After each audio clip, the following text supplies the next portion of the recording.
Bukod sa mga alegasyon ng pang-aabusong sexual sa mga babaeng miyembro, may mga alegasyon din ng pisikal na pananakit umano ni Pastor Apollo Kibuloy na naungkat sa pagdinig ng Senado tungkol sa umano'y pang-aabuso sa mga miyembro ng Kingdom of Jesus Christ. Isa sa mga umarap si alias Rene, dating hardinero at miyembro ng KOJC. Doon ko na po naranasan ang pananakit mismo sa kamay ni Kibuloy. Pag hindi po siya nagagandahan sa aming landscape sa mansyon niya, sinasampal niya po kami at pinahampas. Ayon kay alias Rene, nakita pa niyang bumisita noon kay Kibuloy sina dating Pangulong Rodrigo Duterte at Vice President Sara Duterte. Minsan po pumupunta din po doon si former President Rodrigo Duterte at former Mayor, Davao Mayor Sara Duterte. At pag umaalis na po sila doon sa Glory Mountain, dala na po nila yung mga bag. Na siya pong bag na nilalagyan po ng mga baril. Nakita mo ng sarili mong mata na inilabas ang laman ng mga bag at ang lamang ito ay mga baril na iba't ibang klase. Yes po, Madam Chair. Sinusubukan pa namin kunin ang panig ng dating Pangulo at ng Vice President. Naungkat din ang pagbabanta umano sa ilang dating miyembro na tumetestigo ngayon sa Senado laban kay Kibuloy. Ayon kay alias Jackson, lumapit siya sa umano'y kanang kamay ni Kibuloy na tinukoy niya bilang si Enteng Canada para sabihin ang kanyang planong umatras na bilang testigo sa Senado. Pero ang sabi ni Enteng Canada, sabi niya na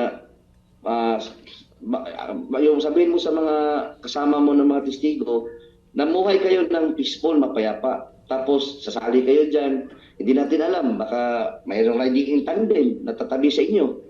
Kilala namin kayo. naungkat pati ang hindi umano pagpapasweldo sa mga trabahador ng Sunshine Media Network International o SMNI. Yung iba po dyan, mga worker ni Pastor Kibuloy, walang mga sahod yan. May outsiders, ano po, Elias David? Wala pong mga benepisyo. Illegal talaga po yan. Bawal ang papagtrabahuin mo ang isang tao at hindi mo bigyan ng sahod at mga benepisyo na nararapat ayon sa batas. Hindi po ba ito in fact human trafficking? Kasi parang indentured slavery na ito eh. Lumalabas, SMNI is engaged in human trafficking. Given the set of facts po na present ni alias Rene, maaari po siyang pumasok sa definition ng trafficking in persons under sa law natin, and it may be considered as trafficking for labor exploitation. Sinusubukan pa naming makuha ang panig ng SMNI. Pero sabi ng isang abogado na miyembro rin ng KOJC, volunteers at hindi empleyado ang full-time workers. As full-time miracle workers of the Kingdom of Jesus Christ, because this is a religious organization, a corporation soul, so we don't have salary, but we call them honorarium, Madam Chair. Our salary... Honorarium po, yes, attorney, na honorarium. 200 to 300 pesos a week, depende sa mood ni Pastor. It ranges to, we cannot give you the exact, like 3,000, 4,000, 5,000. It depends Every week upon po. the salary. It depends upon the ministry that was entrusted to you. Inimbitahan na sa susunod na pagdinig ang mga inakusahang miyembro ng Kingdom of Jesus Christ at SMNI. Sa kabila ng mga imbitasyon ng komite kay Kibuloy, 2 beses na siyang hindi sumipot sa pagdinig. Kaya ngayon, nag-issue na ng subpoena ang Senado. Ang subpoena, it's stronger than an invitation. Kailangan sundin niya, i-heed niya yung subpoena. The committee always gives a fair hearing. May subpoena na rin para sa kanya ang Kamara para sa pagdinig nila sa March 12. Irerekomenda rin ng Department of Justice na isyuhan siya ng Immigration Lookout Bulletin Order. Base sa impormasyon ng Immigration, nasa Pilipinas pa raw si Kibuloy na sinisika pa namin makuha ang pahayag. Pero dati na niyang sinabi na hindi siya dadalo sa pagdinig at haharap lang sa korte kung may reklamo. Para sa GMA Integrated News, ako si Mav Gonzalez, ang inyong saksi. Sa pagdalo ni Vice President Sara Duterte sa 13th Biennial National Convention ng Chinese-Filipino Business Club Incorporated, hininga namin siya ng pahayag kaugnay sa aligasyong nakakuha siya at kanyang amang si dating Pangulong Rodrigo Duterte ng mga bag ng baril mula kay Pastor Apollo Kibuloy.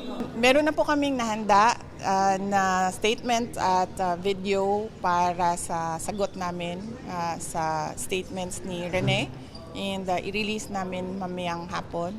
Thank you, ma'am, sir. Nakakapunta nga kayo dun sa Glory Mountain na binabanggit niyo. Meron na kaming hinanda na statement sa sa claims ni Rene. Ilalabas namin yun mamayang hapon. Pagsisiwalat ng dati umanong miyembro ng Kingdom of Jesus Christ si alias Rene sa pagdinig ng Senado, nangyari ang umano'y pagbibigay ng armas sa mag-amang Duterte sa Glory Mountain na pag-aari ni Kibuloy sa Davao City. Minsan po pumupunta din po doon si former President Rodrigo Duterte at former Mayor, Davao Mayor Sara Duterte. At pag umaalis na po sila doon sa Glory Mountain, dala na po nila yung mga bag, na siya pong bag na nilalagyan po ng mga baril. Hinihinga namin ng pahayag si dating Pangulong Duterte habang naglabas naman ng video statement si VP Sara. Isinasang tabi ng bise ang mga alegasyon ni alias Rene at sinabing nakagawian na raw sa Pilipinas ang pag-atake at pagbato ng sari-saring issue laban sa Vice-Presidente. Marahil sapagkat ang Vice Presidente ang tumatayong pangunahing hadlang sa mga nangangarap maging Pangulo. Hindi ko ikakagulat kung dumami pa ang mga kaso, investigasyon, testigo paratang atake at paninira laban sa akin sa mga susunod na araw, linggo, buwan at mga taon. Naniniwala raw si VP Sara, may tamang panahon para sa lahat at ngayon daw ay dapat niyang unahin ang kanyang tungkulin. Panahon ngayon ng aking pagtatrabaho. Tutuparin ko ang sinumpaang tungkulin. Uunahin ko ang mga tunay na suliranin, uunahin ko ang Pilipino. Sa pagdinig rin sa Senado, sinabi rin ng isang saksi na hindi umano pinapasweldo at walang benepisyo ang mga empleyado ng SMNI kung saan honorary chairman si Pastor Kibuloy. Itinanggi ito ng legal officer ng SMNI. Sabi ni Attorney Mark Tolentino, maayos daw na napapasweldo ang staff ng SMNI at masaya daw sila sa pamalakad ng management. Sa Kamara, nagpalabas ng subpina para sa pagdalo ni Pastor Kibuloy sa pagdinig ukol sa mga paglabag umano ng SMNI sa prangkisa nito. At kapag hindi siya sumipot, upon if next hearing, absent po ulit siya, I would say I think ready po yung committee to seek po for to cite in contempt and seek the subsequent arrest po. Patuloy naming kinukunan ng pahayag si Pastor Kibuloy. Para sa GMA Integrated News, Ian Cruz ang inyong saksi. May banta na raw sa kanyang buhay kaya nagtatago ang Kingdom of Jesus Christ founder na si Pastor Apollo Kibuloy. Kahit mukha ko, hindi ko pwedeng ipakita sa inyo. May patong na raw sa kanyang ulo bunsod ng arrest warrant sa Amerika para sa 43 kaso ng sex trafficking, fraud, coercion, conspiracy at bulk cash smuggling. Ang reliable sources dumating sa akin, ang ulo ko po ngayon may patong na $2 million or 100 million pesos ang ipinatong sa ulo ko. Baka yan ay madagdagan pa kung may maunang makapatay sa akin. Saan man po ako naroroon, nandoon sila nakasurveillance sa akin at naghihintay na lang ng tamang pagkakataon upang ako ay kidnapin o kaya patayin. Hindi po ako magpaparesto sapagkat ako po ay siguradong papatayin. Kasi rendition na ang kanila, hindi na po extradition. Inakusahan pa niya ang gobyerno ng Pilipinas at Amerika na may sabwatan laban sa kanya. President Bongbong Marcos, Lisa Marcos, makinig kayo. Totoo ba na gumawa kayo ng aksyon kasama ng FBI na ako ay nyo nang ipaligwak at binigay sa kanilang kamay? Kung ganyan ang ginawa ninyo, I will not honor you. I will not respect you because you did not honor me and you did not respect me. You are no longer worthy to be our trusted leader. Mabuti pa hanggang maaga pa, Bongbong Marcos, Lisa Marcos, Martin Romualdez, bumaba na kayo sa posisyon. Mag-resign na kayo. Ang lahat daw ng ito, ayon kay Kibuloy, ay dahil sa koneksyon niya kay dating Pangulong Rodrigo Duterte at kanyang pamilya. Sinusubukan pa namin makuha ang panig ni Pangulong Marcos at ng First Lady.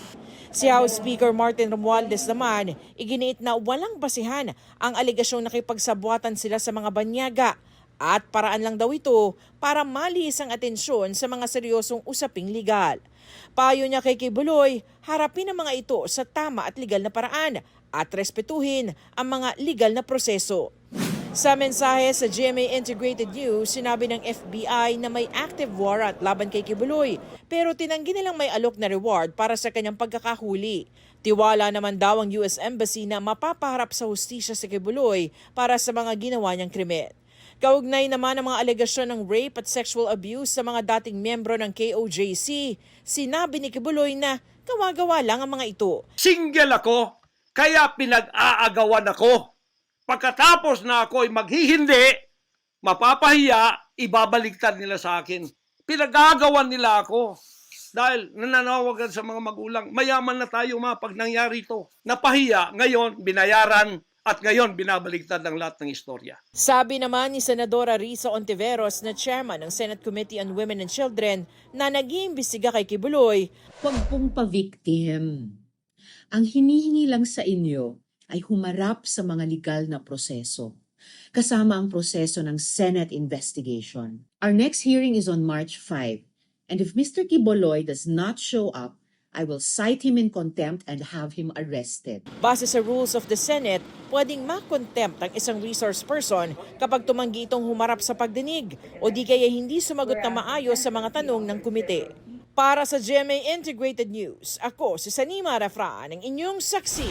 Handa ang Philippine National Police na magbigay ng seguridad sa founder ng Kingdom of Jesus Christ na si Pastor Apollo Kibuloy. Kasunod po yan ang sinabi ni Kibuloy sa isang audio recording na nagtatago na siya dahil sa mga death threat at patong sa ulo. Sagot ng PNP, wala silang natatanggap na impormasyon kaugnay nito. Pinabulaanan din nila mga paratang ni Kibuloy na may sabwatan umano ang puwersa ng gobyerno laban sa kanya. Handa rin daw silang tumulong sakaling humingi ng assistance ang Kamara o ang Senado sa pagsilbi ng sabpina laban kay Kibuloy. Natanggap na ng Kingdom of Jesus Christ ang sabpina ng Senado para kay Pastor Apollo Kibuloy. Pinadadalo si Kibuloy sa pagdinig ng Senado sa March 5, kaugnay sa mga pang-aabuso umano sa mga miyembro ng KOJC. Ay sa abogado ni Kibuloy, no comment sila. Nauna nang sinabi ni Senadora Risa Ontiveros, na chairperson ng Senate Committee on Women and Children, na kung hindi magpapakita si Kibuloy, ipapakontempt siya at ipaaaresto. Si Kibuloy dati nang itinanggi ang mga alegasyon ng rape at sexual abuse. My advice for him is to just face the questioning in the House and in the Senate. Marinig natin ang kanyang side para malaman natin kung ano ba talagang nangyayari dito. Sa unang pagkakataon, sinagot ni Pangulong Bongbong Marcos ang aligasyon ni Pastor Apollo Kibuloy na nakikipagsabuatan umano ang Pangulo sa Amerika para ipapatay siya. Sa gitna yan ng patong-patong na kaso ng pastor sa Amerika at investigasyon ng Senado sa umano'y pang-aabuso sa mga miyembro ng Kingdom of Jesus Christ. Payo ng Pangulo kay Kibuloy, harapin ang Senado at Kamara na parehong nag-issue ng subpoena para sa kanya. Walang may gustong mag-assassinate sa kanya. Bakit siya i-assassinate? Wala namang ano yun.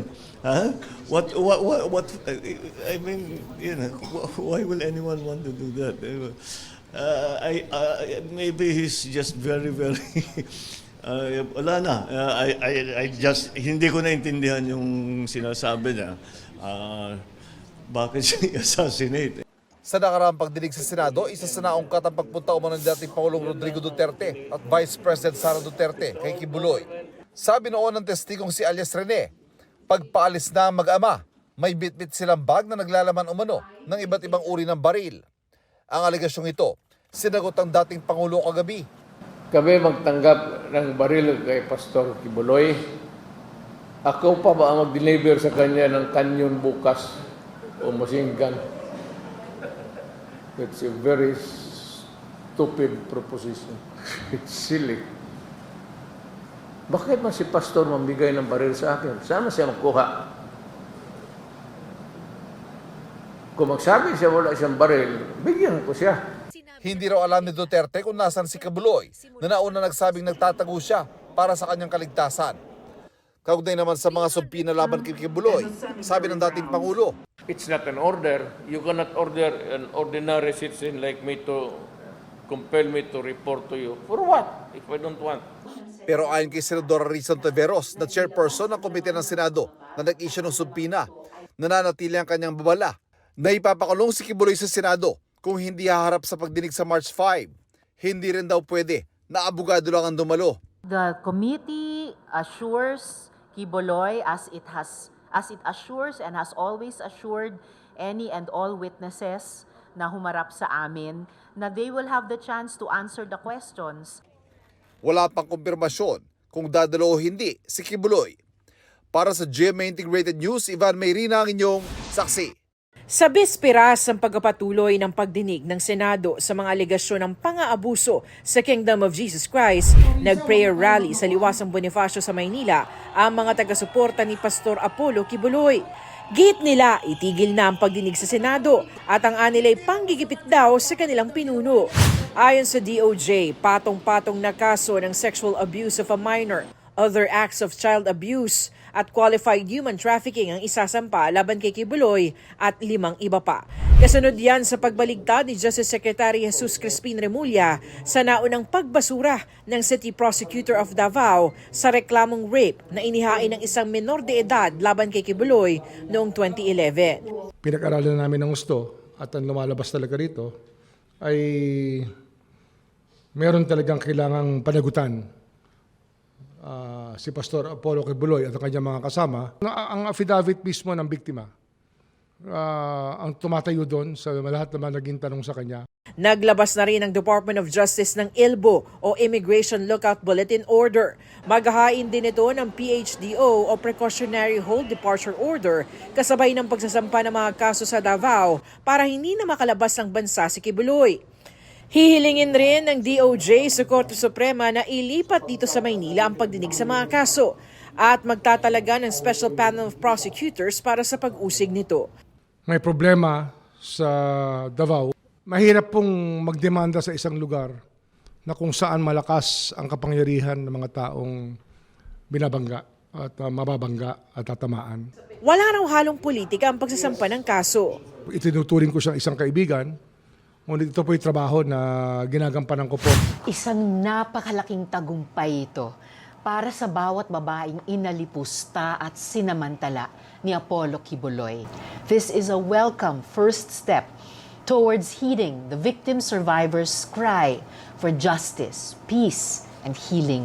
Sa kabila ng panawagan ng mga taga-suporta ni Quiboloy, ayon kay Senadora Risa Ontiveros, tuloy ang pagdinig bukas. Handa raw i-cite in contempt at ipaaresto si Quiboloy kung hindi dadalo. Ayon naman sa abogado ni Quiboloy, handa ang pastor na harapin ang mga kaso laban sa kanya. He is assuaged by the balm of a clean conscience na lahat itong mga paratang na ito ay mga kasinungalingan lamang at darating ang panahon na lahat ng kasinungalingan ay maglalaho. Para sa GMA Integrated News, Sanima Refra ng inyong saksi. I cite in contempt Apollo Carion Quiboloy for his refusal to be sworn or to testify before this investigation. 2 araw na mula nang ipakontempt ni Senador Risa Ontiveros si Pastor Apollo Quiboloy dahil sa hindi pagsipot sa mga pagdinig ng Senate Committee on Women and Children sa mga pang-aabuso umano sa mga miyembro ng Kingdom of Jesus Christ. Pero hindi pa inaaksyonan ni Senate President Juan Miguel Zubiri ang pag-issue ng arrest order laban sa pastor. Nangangalap pa kasi ng pirma si Senador Robin Padilla para bawiin ang pagpapaaresto.